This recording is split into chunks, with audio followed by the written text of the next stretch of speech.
What happens when two of Hollywood's most beloved personalities sit down for what should be a lighthearted chat?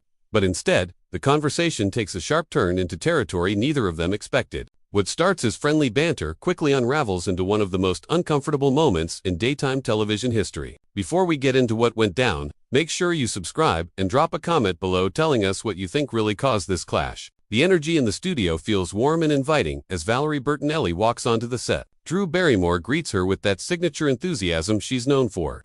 Arms open wide, pulling Valerie into a hug that seems genuine enough. The audience applauds, and for a moment, everything appears perfectly normal. Two women who've been in the public eye for decades, both navigating the complexities of fame, divorce, and reinvention. On paper, this should be an easy conversation. Drew settles into her chair, crossing her legs and leaning forward with that curious expression she always has. Valerie, it is so good to have you here. I feel like we have so much to talk about.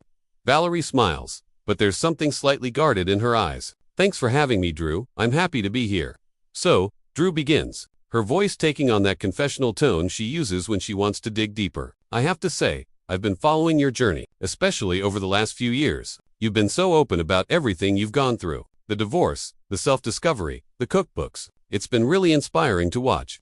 Thank you, Valerie responds, her smile still in place but not quite reaching her eyes. It's been a journey, that's for sure. Drew nods enthusiastically. And I think what I love most is how honest you've been. Like, you don't hold back. You put it all out there. The good, the bad, the messy. I think people really connect with that.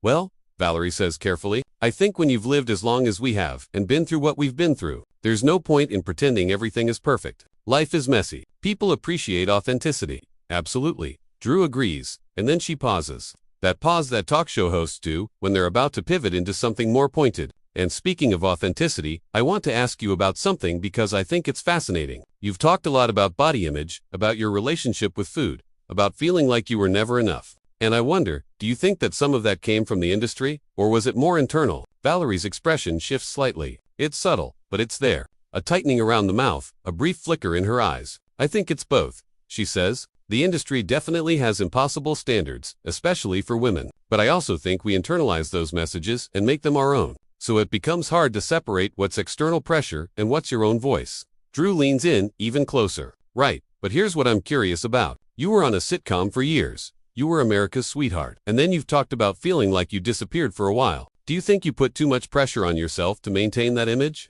Like, was it really the industry, or was it you holding yourself to a standard that maybe wasn't realistic? There's a beat of silence. Valerie's jaw tenses slightly. I think that's a complicated question. Drew, when you're young and you're told that your value is tied to how you look and how likable you are, it's not really a choice. You don't wake up one day and decide to put pressure on yourself. It's something that's built into the system.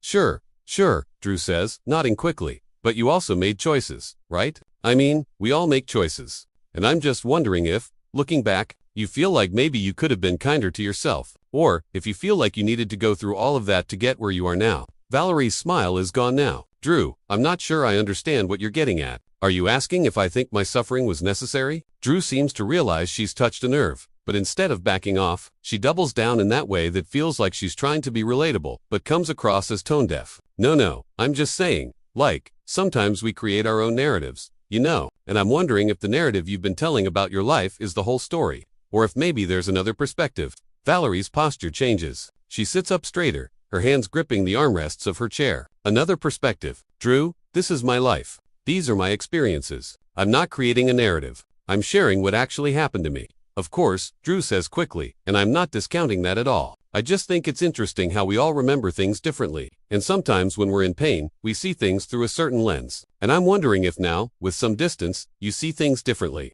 The tension in the room is palpable now. The audience has gone quiet, sensing that this is no longer a friendly chat. Valerie's voice is measured, but firm. Drew, I've done a lot of therapy. I've done a lot of work on myself. I'm very clear about what happened to me and how it affected me, and I don't appreciate the implication that I'm somehow misremembering or exaggerating my own experiences.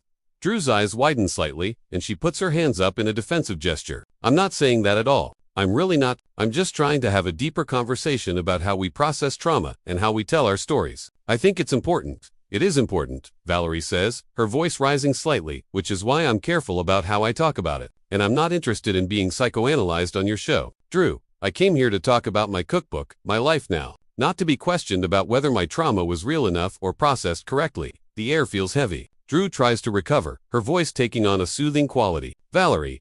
Drew shifts in her seat, and there's something in her expression that suggests she's not quite ready to let this go. Okay, I hear you. I do. But can I just say one more thing about this? Because I think it's relevant. Valerie's lips press into a thin line. Go ahead. I've been really open about my own struggles. Drew begins, and there's an edge to her voice now. Something defensive creeping in. I've talked about my childhood, my parents, the addiction, all of it. And what I've learned is that sometimes we hold on to our pain because it becomes part of our identity. And I'm just wondering if maybe, and I'm asking this with love, if maybe you've held on to some of that pain longer than you needed to. The silence that follows is deafening. Valerie stares at Drew with an expression that's somewhere between disbelief and anger. Excuse me. Drew seems to sense she's crossed a line, but instead of apologizing, she continues. I'm just saying that I've seen you talk about the same things over and over. The divorce, the body image issues, the feeling of not being enough. And at some point, don't you think it's time to move past it? To really let it go and step into who you are now, without dragging all of that with you. Valerie's voice is ice cold. Now, Drew, you don't get to tell me when I'm done processing my trauma. You don't get to decide that I've talked about something too much or that I should just move on. Everyone heals at their own pace. And frankly, the fact that you think you can sit here and tell me how I should be handling my life is incredibly presumptuous. I'm not telling you how to handle your life. Drew protests, her voice rising. I'm having a conversation. I'm asking questions. Isn't that what we do on this show? We have real conversations. Real conversations require respect.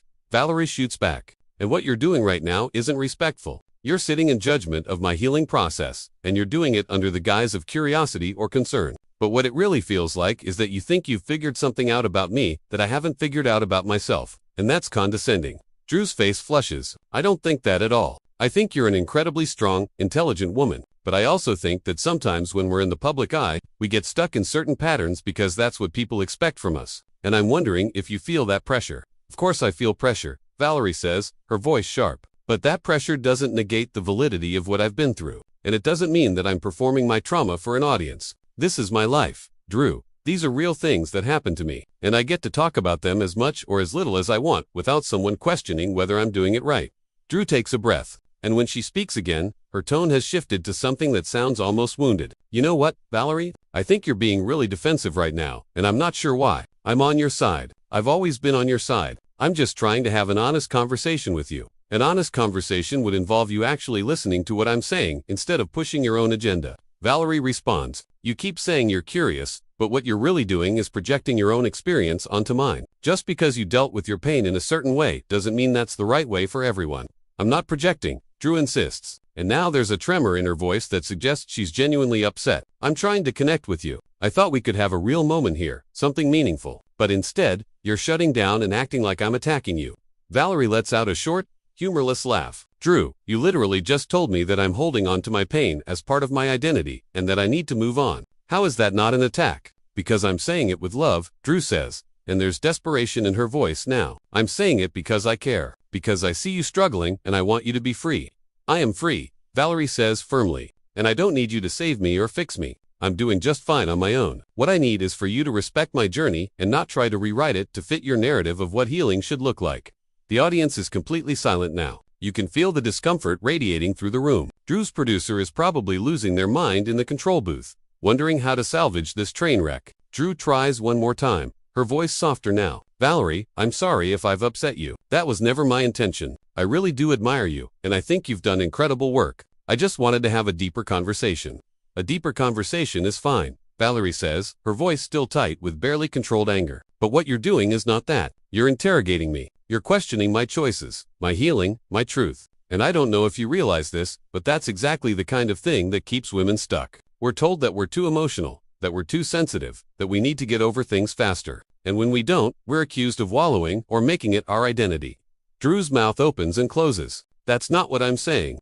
But it is, Valerie insists. Maybe you don't mean it that way, but that's how it's landing. And the fact that you can't see that, the fact that you keep defending yourself instead of just acknowledging that you've hurt me, that tells me everything I need to know about this conversation. Drew's eyes are glassy now, and her voice cracks slightly. I just wanted to help. I thought we could connect over our shared experiences. Our experiences aren't the same, Valerie says quietly, but firmly. And that's okay, but you can't use your experience as a measuring stick for mine. That's not fair, and it's not helpful. Drew nods slowly, and for a moment, it seems like maybe she's finally getting it. But then she says, I still think there's something here that you're not seeing. I think there's a reason you're reacting so strongly to this. Valerie's eyes widen. Are you serious right now? I'm just saying, if you weren't still holding on to something, this conversation wouldn't be triggering you so much. Drew's face registers shock as Valerie rises from her chair. Wait, what? Valerie, sit down. Let's talk about this. There's nothing to talk about, Valerie says, her voice steady, despite the anger clearly coursing through her. You're not listening to me. You're not hearing what I'm saying. And I'm not going to sit here and be told that my reaction to being disrespected is proof that I'm the problem. Drew stands up to reaching out toward Valerie. Please, don't leave. This is exactly what I'm talking about. You're running away instead of staying and working through this. Valerie stops and turns back, and the look on her face is one of pure incredulity. Running away. Drew, I'm setting a boundary. There's a difference. I don't have to sit here and be psychoanalyzed by someone who clearly thinks they have all the answers. I don't think I have all the answers, Drew says, her voice breaking slightly. But I do think we could learn something from each other if you would just give me a chance. If you would just be open to what I'm trying to say. I've been open, Valerie counters. I've been more than patient, but you keep pushing, and when I tell you that you're crossing a line, you tell me that I'm being defensive or that I'm triggered. Do you not see how manipulative that is? The word manipulative hangs in the air like a bomb. Drew's face goes pale. Manipulative? I am not being manipulative. I'm being honest. I'm being vulnerable with you.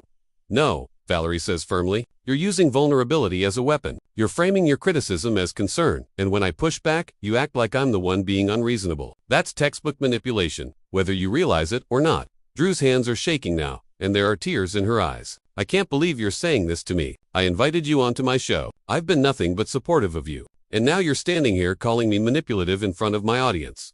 You invited me onto your show and then proceeded to invalidate my experiences, Valerie says, her voice rising. You don't get credit for being supportive when the support comes with conditions. When it comes with the expectation that I'll process my trauma the way you think I should. That's not fair, Drew protests. I never said there were conditions. I just wanted to have a real conversation, a deep conversation, the kind of conversations I have with people all the time on this show. Maybe the problem is that you think every conversation needs to go deep, Valerie shoots back. Maybe sometimes people just want to be heard without being dissected. Maybe sometimes the kindest thing you can do is take someone at their word, instead of digging for some hidden meaning or unresolved issue. Drew wipes at her eyes, smearing her makeup. I'm a talk show host, Valerie. My job is to ask questions. My job is to get to the heart of things. If you didn't want to have a real conversation, why did you agree to come on? I agreed to come on because I thought we were going to talk about my work, my life now, the positive things I'm doing. Valerie says, I didn't sign up to be your therapy patient. And the fact that you think this is what a real conversation looks like is actually really concerning. The audience is watching this unfold like spectators at a car crash. Some people are whispering to each other. Others are filming on their phones, despite the rules against it. This is the kind of television moment that people will be talking about for weeks, maybe years. Drew takes a step toward Valerie, her voice pleading now. Can we please just sit down and start over? I clearly said something wrong, and I want to make it right, but I can't do that if you leave. You can't make it right by starting over, Valerie says. You can make it right by acknowledging that you overstepped, by admitting that you don't actually know what's best for me or how I should be handling my life, by respecting the fact that I'm the expert on my own experience. I do respect that, Drew insists. I swear I do. But I also think that sometimes we need people to challenge us, to push us out of our comfort zones. That's how we grow. Valerie shakes her head slowly. There's a difference between challenging someone and belittling them. And what you've done today is belittle me. You've suggested that I'm stuck, that I'm holding on to pain unnecessarily, that my reactions are proof of some unresolved issue. That's not challenging, Drew. That's judgment. I'm not judging you, Drew says, and now she sounds almost angry herself. God, I'm so tired of people accusing me of judging them when all I'm trying to do is connect. I put myself out there every single day. I'm vulnerable, I'm open, I share everything, and this is what I get for it. This isn't about you, Valerie says sharply. This is about me and how you've treated me today. But, of course, you're making it about yourself. Of course, you're the victim now. Drew's jaw drops. I'm not playing victim. I'm defending myself. You're the one who's attacking me. I'm not attacking you, Valerie says, exasperated. I'm holding you accountable. There's a difference. But clearly, you're so used to everyone telling you how wonderful and authentic you are that you can't handle it when someone calls you out. The tension has shifted now. What started as Valerie defending herself has turned into both of them feeling attacked. Drew's voice is tight and controlled. You know what, Valerie? Maybe you're right. Maybe I did overstep. But maybe you're also so defensive about your past that you can't handle anyone questioning anything about it. Maybe you've built your entire identity around being a victim, and that's why you're so threatened by this conversation. The gasp from the audience is audible. Even Drew seems to realize she's gone too far, her hand immediately flying to her mouth. I'm sorry, I didn't mean that, but it's too late. Valerie's face has gone completely cold. Yes, you did. You absolutely meant that. And you know what? That right there is exactly what I've been talking about. You've been thinking that this entire time, and now it's finally come out. You think I'm playing victim, you think I'm making my trauma my identity, and instead of just having the courage to say that from the beginning, you've been dancing around it, pretending to be concerned, pretending to care. I do care, Drew says desperately. I care so much. That's why this is so hard. If you cared, you wouldn't have said what you just said. Valerie responds.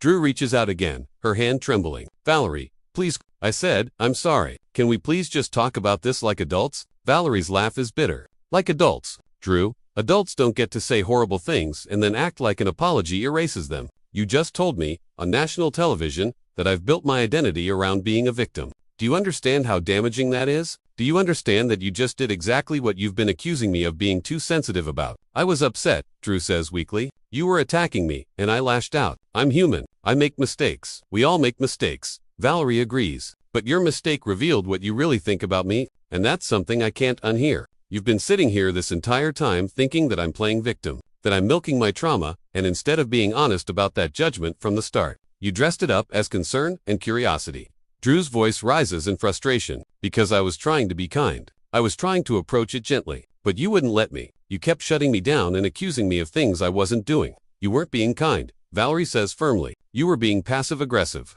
There's nothing kind about questioning someone's truth while pretending you're just having a conversation. If you had a problem with how I talk about my life, you should have just said it directly, instead of this entire charade. It wasn't a charade, Drew insists. I genuinely wanted to understand. I wanted to connect with you. But you came in here with your walls up, and you never gave me a real chance. Valerie's eyes narrow. I came in here ready to have a nice conversation about my cookbook and my life. You're the one who turned this into an interrogation about my trauma and my healing process. Don't put this on me. Drew throws her hands up. Everything I say, you twist. Everything I do, you interpret in the worst possible way. How am I supposed to have a conversation with someone who's determined to see me as the enemy? I didn't come in here seeing you as the enemy, Valerie says. But your behavior today has shown me who you really are. You're someone who thinks their way is the only way. You're someone who can't handle being challenged or contradicted. And you're someone who, when backed into a corner, lashes out with the exact kind of cruelty you claim to be against. Drew's face That's not who I am. You don't know me. You're right. I don't know you. Valerie agrees. But I know what I experienced here today. And I know that I won't be subjecting myself to this anymore. She turns to walk away, and Drew's voice comes out almost as a shout. So that's it. You're just going to leave. You're going to walk out in the middle of my show and make me look like the bad guy. Valerie stops and turns back one more time, and her voice is eerily calm. Drew, you made yourself look like the bad guy. I'm just refusing to participate in it anymore. And the fact that your concern right now is about how this makes you look, rather than how you made me feel, tells me everything I need to know. Of course I care about how you feel, Drew protests. But I also care about my show and my reputation and the fact that you're about to create a huge scandal by walking out. Then maybe you should have thought about that before you decided to attack me. Valerie says, maybe you should have considered the consequences of your words before you said them. But you didn't, because you were so convinced that you were right and I was wrong. And now you're facing those consequences. Drew's producer has appeared at the side of the stage now, clearly trying to figure out how to handle this situation. Drew looks at him desperately, then back at Valerie. What do you want me to do? What can I possibly do to make this okay? Nothing, Valerie says simply. There's nothing you can do right now. Maybe in time, after you've really thought about what happened here, after you've examined your own behavior and motivations, maybe then we could have a conversation. But right now, I need to leave. Please don't do this, Drew says, and her voice is small now, almost childlike. Please don't make this a thing. Can't we just move on? Can't we talk about your cookbook like you wanted to? Valerie shakes her head. You can't unring a bell, Drew. You can't say what you said and then act like we can just pretend it didn't happen. I have too much respect for myself to sit here and fake smile my way through a conversation about recipes after you've just told the world that you think I'm a professional victim. I didn't say that, Drew says quickly. I didn't use those words.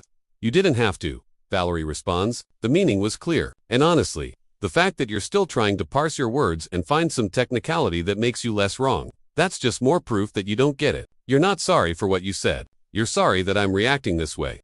Drew opens her mouth to respond, but nothing comes out. She looks lost, confused, like she genuinely doesn't understand how things spiraled so far out of control. The audience is frozen, watching this incredibly uncomfortable moment play out in real time. Valerie takes a breath, composing herself with visible effort. I came here today in good faith. I came here believing that we could have a nice, supportive conversation. But what I got instead was judgment disguised as curiosity and cruelty disguised as honesty. And I'm too old and too tired to pretend that's acceptable. She looks directly at Drew one last time. I hope you learned something from this. I hope you take some time to really think about how you approach these conversations and what you're actually trying to accomplish. Because if your goal is to connect with people and make them feel seen, you're failing. What you're actually doing is making people feel small. With that, Valerie turns and walks off the stage. The click of her shoes against the floor is the only sound in the stunned silence. Drew stands there, tears streaming down her face, looking out at her audience with an expression of complete devastation. Her mouth opens and closes several times, like she's trying to find words, but nothing comes. Finally, she turns to her producer and says something inaudible. He nods and signals to the crew. Drew looks back at where Valerie disappeared, then at the audience, then down at her hands. The camera holds on her face,